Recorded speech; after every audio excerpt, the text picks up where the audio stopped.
My name is Elisa Worley, and I'm the marketing lead for blockchain and distributed ledger technologies at Accenture. I cannot tell you how pleased we are to see you all here today.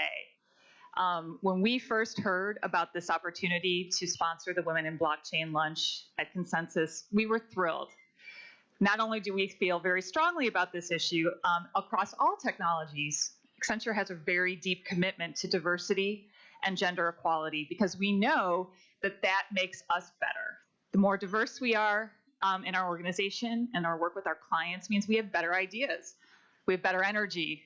We draw from the best and the brightest across the entire population. So we were, like I said, we were thrilled. And I can't be more pleased to see you all here today. So thank you for joining us. We're gonna have fun. So to start off, just to set the tone, we have a couple of videos that I wanted to share with you. These were made by an organization called Dear World that does a great job of storytelling. And these are from two of our key team members.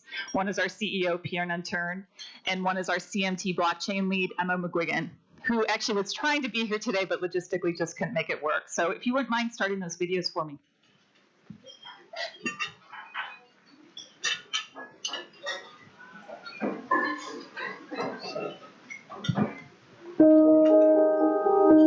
I am Pierre Nantern, and I'm the chairman and CEO of Accenture. I have a daughter, one. She's 15. And this is probably the woman of my life. And my relationship with my daughter is absolutely irrational. She's me and she's not me. And there is something extraordinarily special between me and my daughter. And what I think is extraordinarily important for me, through her, is I feel this obligation to give the next generation the chance they deserve. And when you're leading a company, and you're a CEO, a chairman, and you have the opportunity to make a contribution outside, for me that would be very simple. Gender equality is just the right thing to do. And guess what? It's not that universal as you might think about. And at Accenture, it's absolutely fundamental. We do the right thing for all our people. That is why gender equality is so important for us and for me. We need to make this world better for the next generation. And to be even more specific, I feel extraordinarily compelled to make the world better just for her, for my daughter Marie. Dear Marie, I love you is not enough. I care about you. And believe me, I'm going to do whatever it takes to make your future brilliant, bright, because you just deserve it.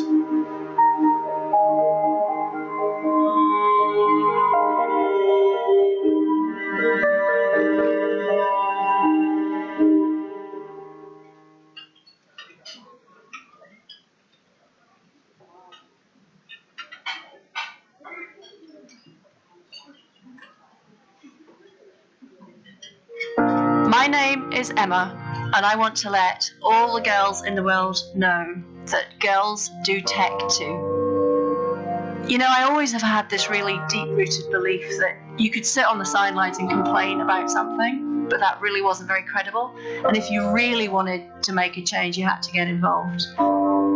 Last January, we ran this event. We had 300 girls come into a big conference centre in Newcastle that the team up in Newcastle organised. And we had this fantastic day where the girls were able to experience what it was like to be a forensic scientist. They did a dance workshop. They built an app. And at the end of the day, these 300 girls, they were in 10 teams. Each team presented their app and what they'd done in their 90-minute workshop. And I was lucky enough to be heading up the judging panel. And there was this huge energy of all these girls in the room and this great exciting day they'd had, and they'd got to experience 3D printing and all sorts of things they'd never seen before. And whilst that was awesome, there was always this concern I had, this little anxiety that it was just a great day out. And And there was a 13-year-old girl who gave us some feedback that really made me feel like it was all worthwhile. And she wrote in her feedback, you know, I've never been that good at English, but I always thought I'd have to follow up in English because that's what girls do. But now that I can see the potential of the type of career I could have using maths and science and technology, I'm thinking completely differently. And it's moments like that when you realise that the effort that you put in to trying to encourage more girls into technology careers or into STEM careers is really, really worthwhile. You know, I do these programs with young women, and I worry sometimes about whether you're doing the right thing. Maybe they're all happy taking careers in humanities. But when I look around me, I've had such a great career that I feel we have to get more young girls involved.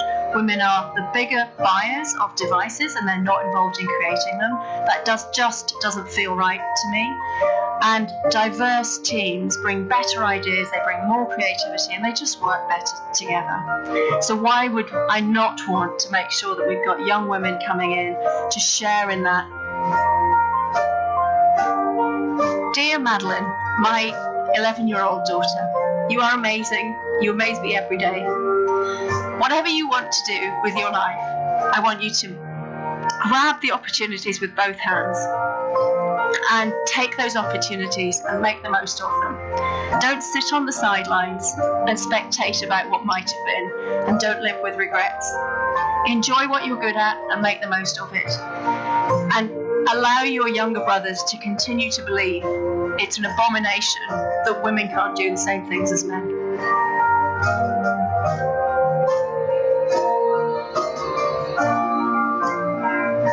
Should I pass the tissues?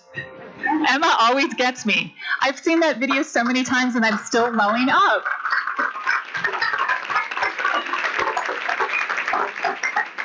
So clearly, they're beautiful videos, but it's worth noting we still need them. We still need people to get the message out there that we are committed to greater gender diversity. Right now, if we do nothing, the U.S. computing workforce will shrink from 24% currently to 22% in 10 years. And that could have catastrophic consequences because we have 500,000 computing jobs and roughly 40,000 people to fill them.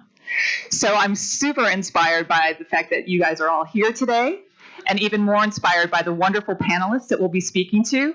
So if you guys could actually make your way to the stage, please introduce Amber Balde, the blockchain lead from JP Morgan, Hannah Zupko from Intellect EU, Galia Bernazzi, the co-founder of Bancor Protocol, Sharon Coco, the director of development from Blockchain IBM, Christine Leong, my colleague, who heads up securities, biometrics, and blockchain for Accenture, and Caitlin Long, the CEO and chairman of Symbiont.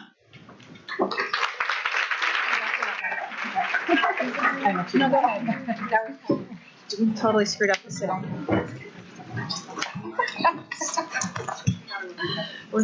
So welcome, ladies. If you wouldn't mind one more time just walking through and introducing yourselves. Starting with Sharon, do you mind? Caitlin Long, Chairman and President of Symbiont. I am Sharon Coco, Development Director of Technologies on Blockchain within IBM. Galia Bernazzi, co-founder of Bancor, Bancor.network. Hi, Amber Balde. I lead product and strategy for JP Morgan's Blockchain Center of Excellence. Hi, Hannah Zupko, founder of Intellect EU. I'm Lourdes. And Christine Leong, I'm our digital identity innovations lead at Accenture. Thanks, guys.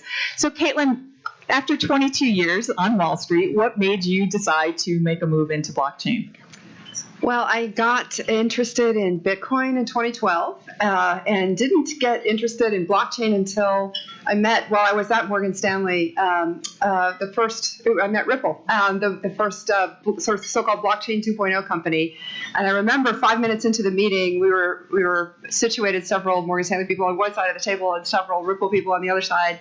And this was January 2014. And 5 minutes into the meeting, I put my pen down and said, "Oh my God, this is going to tip," because it hadn't occurred to me that this technology could apply to my day job until that point in time. And after that, I just went deep down the rabbit hole, did a number of projects with Ripple, and decided to go full-time last year. Sorry, standing by the speaker. Amber, how about you? What got you involved in blockchain? Sure. I've been involved in technology for my entire career, but also more closely related to information security for parts of it. So I've been following digital privacy and identity for quite some time, and was involved in reading the Bitcoin white paper and such back in 2011. So being part of that community, in a sense, I would sometimes search on JP Morgan's intranet, Bitcoin in our little, our internal Google, as it were, to see what's going on. I assumed that at some point, something was going to turn up, and it was zero results. And then finally, I heard from a friend of a friend that some of my favorite engineers, they were kind of moving into this new product development team, and they weren't working on Bitcoin, but they were looking at blockchain applications. So I stealthily moved over there, and now I lead the program. And did you find any challenges on the way? Sure. It's an ongoing challenge. We say that we operate like a startup within the larger bank, but that comes with a lot of the challenges of a startup, I think. We don't have to keep the lights on from the sense of, suddenly running out of capital, but we need to keep the lights on from a sense of keeping management informed and supportive of what we're doing to secure even the tiny budget that it is that we have, to really ultimately, hopefully, have a bit of an outsized impact for the size of a team that we are inside such a large institution. And Sharon, do you think that blockchain is a good place for women versus other technologies? I do. Why do you think that? I wouldn't be here. And actually, I'm going to answer an earlier question because you'll find it really entertaining. How did I find out about blockchain? It was from a Law and Order show. So it's true. Bitcoin was on some show of Law and Order, and then I started to look it up, and I got very interested in it. And then when IBM offered me to become director of the engineering team that did research development as well as product delivery, I thought, well, heck yeah, I'm going to go do that. So why do I think blockchain is a really good space to go into? I love innovation.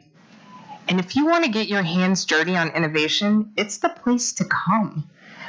Technically, you marry the old with the new, right? Think about all the identity developments, right, that are happening. Cryptocurrency, hashing, identity mixer, where you can spin different identities and make different things happen in terms of trying to hide your identity in a network.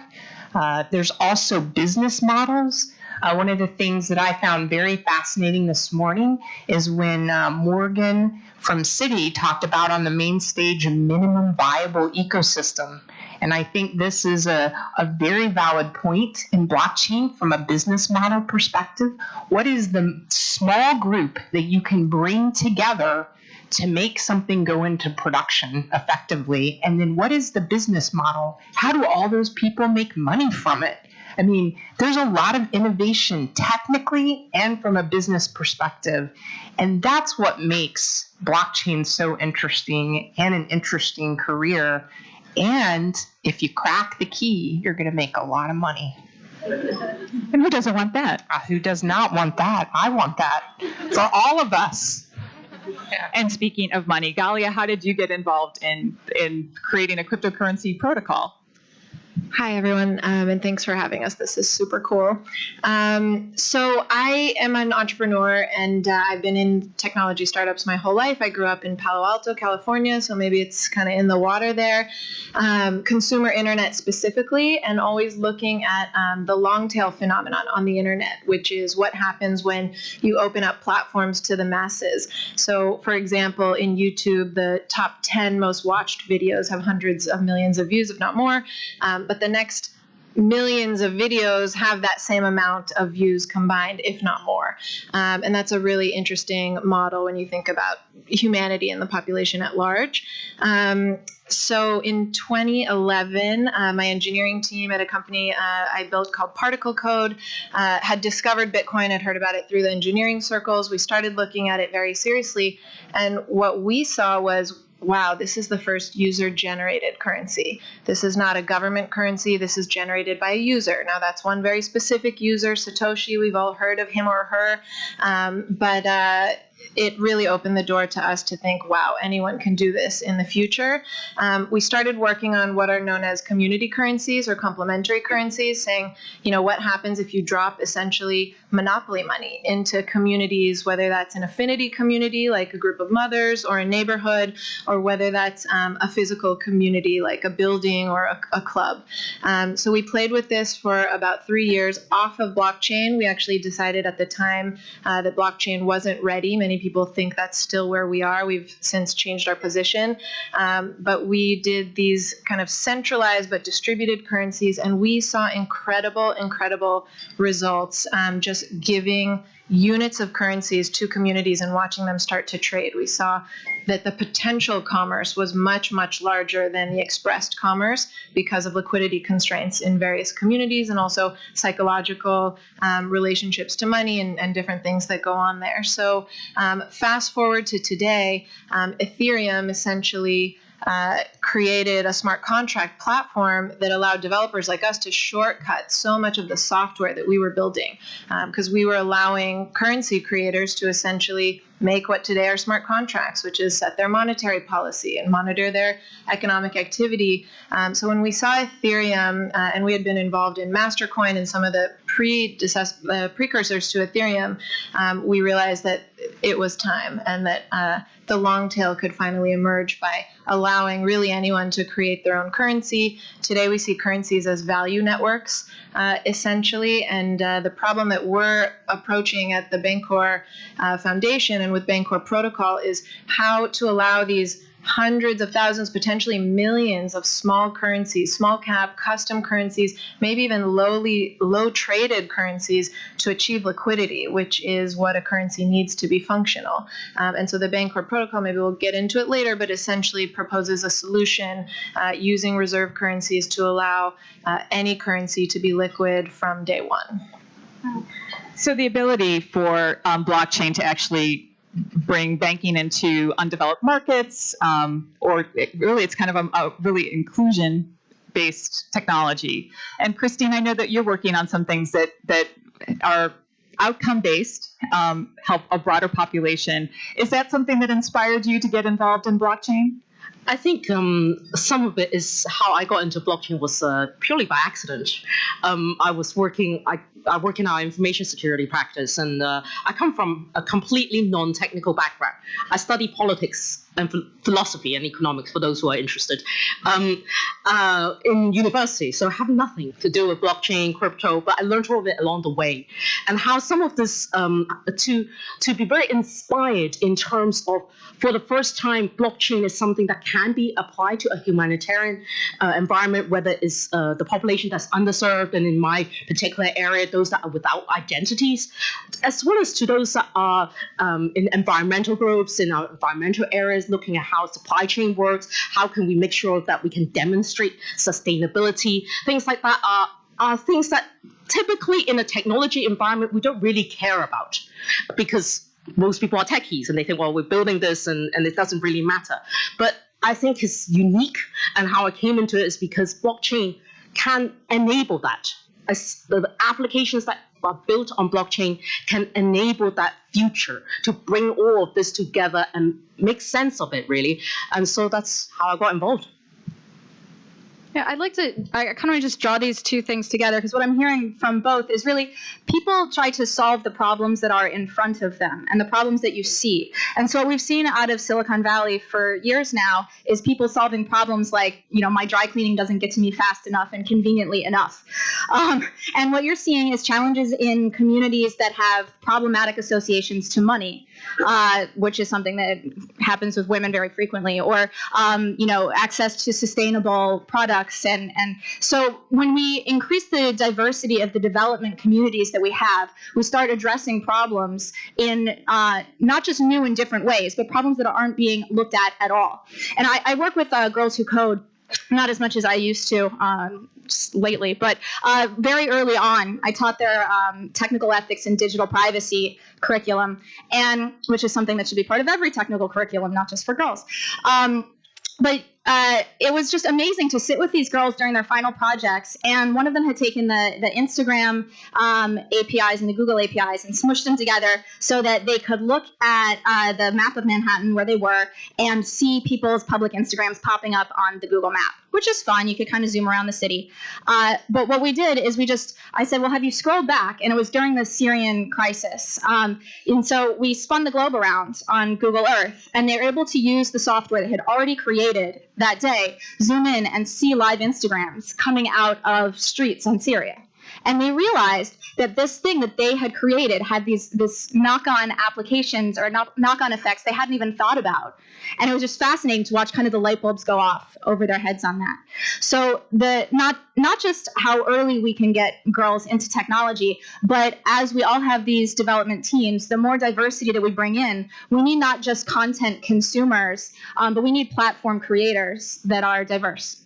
I want to add one thing to Amber's comment, because one of the other parts, not just the innovation that happens, but the fact that this technology can create a humanitarian difference. So just to give you an idea, I went to a conference where it was a medical community that was going into Africa in these tents to serve AIDS patients. And what was interesting about this, and I never thought about it, some of these communities wander around. So for them to get their medication was very difficult, and to keep them on their schedule of medication. So these teams of people going into Africa were talking about using blockchain to be able to trace the identity, right? But also to track what medications they needed to have when. So when they move from one tent to another tent, right, they could track it on their mobile phone. And so to me, I walked away from that conference thinking, wow, that is inspirational. Not only do you have this innovation of technology and innovation of business model, but you have this technology that could change humanity to help people. And I think that's where women can really be inspirational here, because they're so creative, and also the technology is collaborative, and women are so collaborative that it could just change the world. I mean, just think about it. All you women could change the world. And make a lot of money. I believe we already established. And make a lot of money. We'll just keep closing with that. Yeah. And make a lot of money. We'll end every sentence that way. So Hannah, you were my person that I was thinking of in the dorm room aspect of it, because I know you started working on blockchain in your dorm room, or coding in your dorm room. Well, I started my first company that I'm still running for a decade when I was 19, and we've been operating globally, right? So I had to indeed combine and studying in a college and from 2 to 10 working in a company. So that's been always a drive. And also for Intellect to You, we are supporting diversity and exactly that chance for young women to start already in college, like second-year student, third-year student, and by the time they will grow and graduate, they already will have several years of very relevant experience with the most cutting-edge technologies. So then it comes to a place, how do you promote women. And for us, I take pride that like 50% of our management team is women, are women, and 30% of our engineering team are women. So then it's also the chance to give the opportunities for girls to teach the rest. And for us, it's been working so fantastically because all those who yesterday have been students themselves, now they're 24, 25, and they're leading teams. And we're a 60 people company. So like building applications on blockchain, Hyperledger is one. Like we worked with Ripple, we worked with Ethereum. Like really, it's been great experience of seeing this diverse teams traveling together and contributing together for causes, like you mentioned, like both really financial industry, and we come from very traditional background of, we come as a company, right, from traditional background, integrating, building application for financial industry, but also getting a chance now to work with social impact causes, like really making a difference. For example, like we worked with NOMI Network, which is, you can Google them and contribute to them. It's an anti-trafficking force that was created to support women in India and in Cambodia, who were vulnerable to human trafficking. So how does it link to blockchain at all? So those women are making handmade bags that are distributed through major networks in US, through retail networks. And then with the blockchain, we look at creating application that would give and let know the users of major brands an opportunity to see who made it and how their purchase is making a difference in those women's life. So it's kind of going a full circle and linking and opportunity to make money and opportunity to make impact and giving opportunity for all people, male and female, work with really great and inspiring technology. So is what we're talking about kind of reframing how we position technology in general, what skills we look for? I mean, because Sharon, you mentioned that we're looking for, collaboration. From what I've heard consistently, it's inspiration. It's tech with a purpose. So is it just a matter of reframing with your board and your constituents that this is something that we need to think about just a little bit differently because the skills to succeed are different? I'm happy to jump in here for a moment. Sure. I actually think that, first of all industries are great for women to lean into. Blockchain is no different and not specific even. I think what's cool about blockchain and why having women join this industry is going to be so powerful is that blockchain really is going to be the underpinning of our entire society and our entire economy. Money makes the world go round. Blockchain is going to make the money, literally the money. And so having women lean in here, I think, is one of the biggest, impact potentials. Though having us lean in on every industry and having the men lean in with us, with the women, I think is equally important in all the industries is really powerful. I don't know how many of you have heard of the Bretton Woods Conference at the end of World War II. There was a proposal made there by an economist named Keynes, a controversial dude, but his controversial guy. His proposal was called Bancor, and we were inspired by the proposal, and that's what we're building off of a lot. I went up to Bretton Woods to check it out and kind of, feel the vibes, and I'll tell you the vibes that I felt were 100% masculine. Every single photo of every single moment, every single signature, every single delegate, every single attendee at this conference was a man. There were some wives, but they were all men.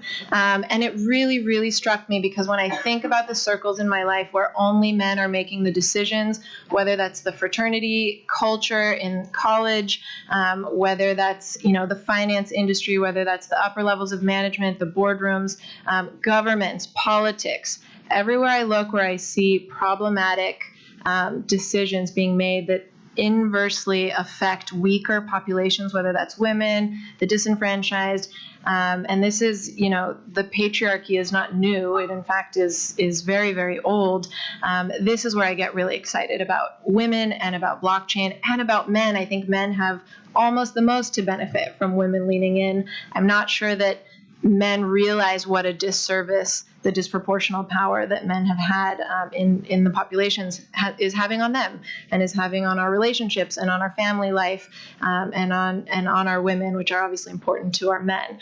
So I think that blockchain is uniquely powerful as an arena for women to lean in, because it's going to be such a foundational technology for everything else, for how we decide where profits go, for where profits flow naturally. And we keep saying, opportunity to make money and make money and make money. I think the real opportunity is to remake money. Remake it better, because today the money that we have flows where it can make more of itself.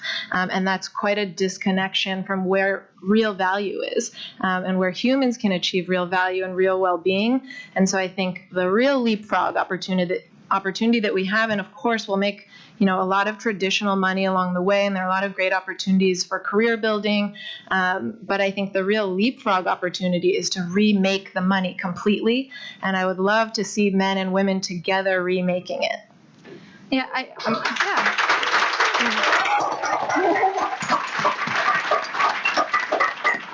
and I'll tag on to that as well. I think it takes two things we're remaking the money, but we're also remaking identity. And what is the concept of identity? And I'm right there with you. I'm probably not supposed to say this, but I'm wearing my Smash the Patriarchy necklace today. It's what it says. And it has a little hammer that you smash the patriarchy with.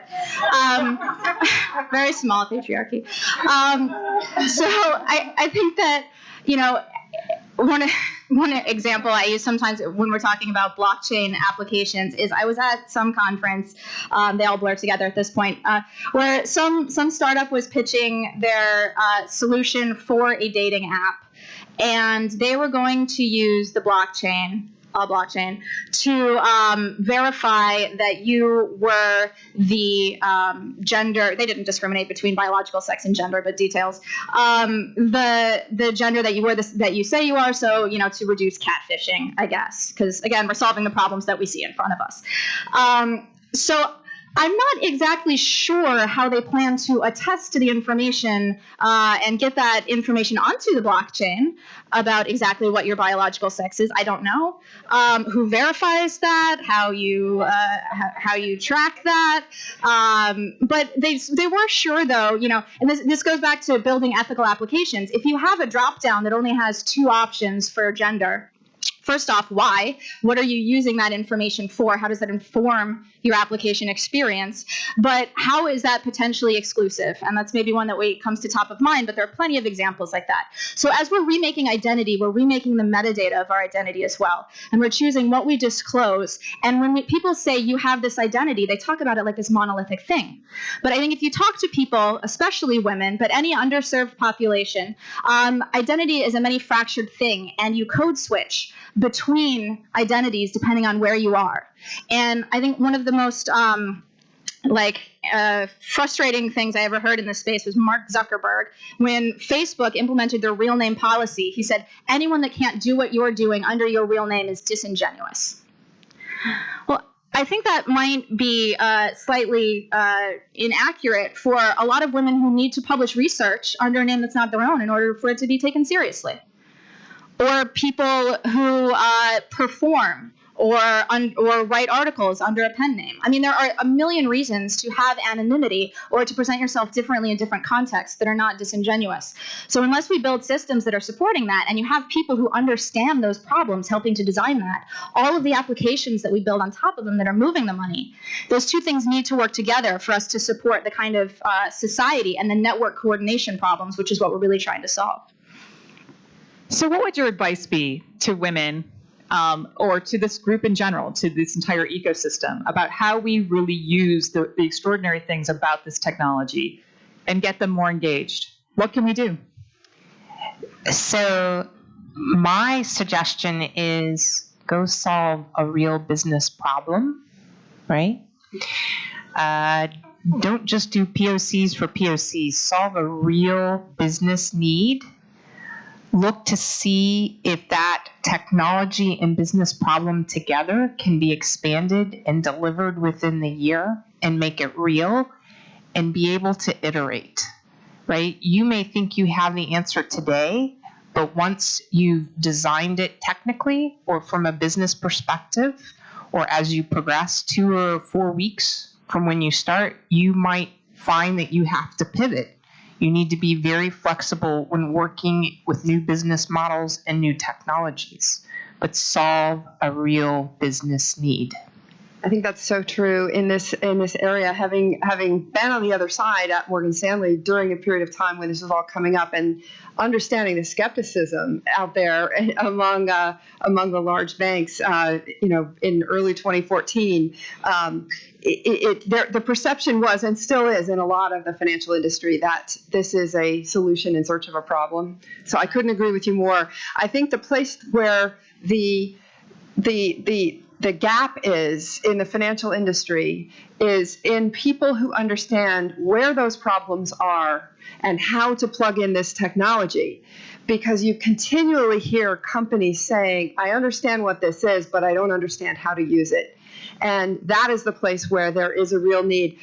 When I switched over to the industry, having been in senior roles at different companies over a long period of time, I had a number of people reach out wanting to make the jump, but the skills gap between those who work in the front office, which is where I was during my entire career on Wall Street, and those who really understand where the problems are in the back office of Wall Street, is tremendous. And it's very tough to make that jump from the front office to the back office because you don't have the insight as to how the plumbing actually works and how screwed up it's been.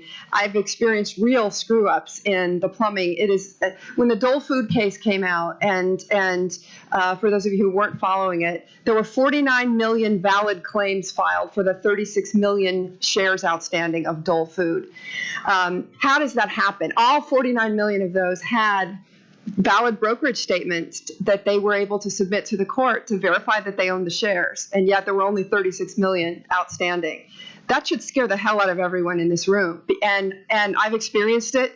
It does happen. Those are problems, admittedly edge cases, but there's absolutely zero excuse for an accounting system for the wealth in this country to lose track of who owns what, and there's zero excuse for the issuers of securities not to have accurate capitalization tables at all times. And this technology can provide that. But how you actually get from here to there is the challenge. And it's taken, let's face it, a longer period of time than those of us who were early to it expected. And it will take longer. I still think we're just in the first inning, in part because there is this gap between those who understand where the problems are and those who understand how to apply the technology to fix them. I think. Please go ahead.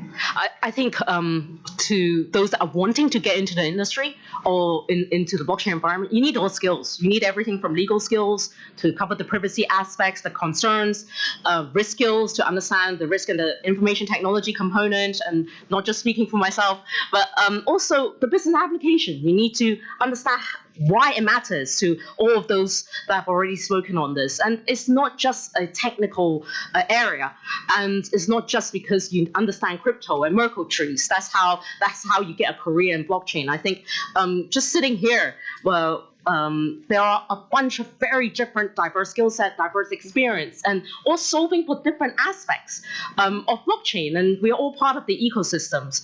And understanding that and not be afraid that I didn't do a degree in cryptography. It doesn't matter. There is probably more room in areas that have yet to become interested in this space. Well, we're almost running out of time, guys. I could actually stand here and talk to you all day. So I want to thank. I want to give a cheer to Accenture. Yes, good job. Thank you. And I want to plug the Women in Blockchain meetup. If you're local to New York, you can find it on meetup.com, and there's at least 50 plus women every month. We get together and talk blockchain. Thank you. And you guys, I want to give a big hand to these guys for joining the panel. It was inspirational for me to get to know each and every one of them. They're fearless, they're limitless, and they on the backs of great women like this, we will be building this technology. Please join us tomorrow, where we actually will be talking about how we will action what we've been talking about today, David Treat is going to lead an interactive session with Think Tank, which is an interactive tool. It will be good fun. So please join us tomorrow. And again, thank you so much. This was really informative and fun for me. So thanks for joining.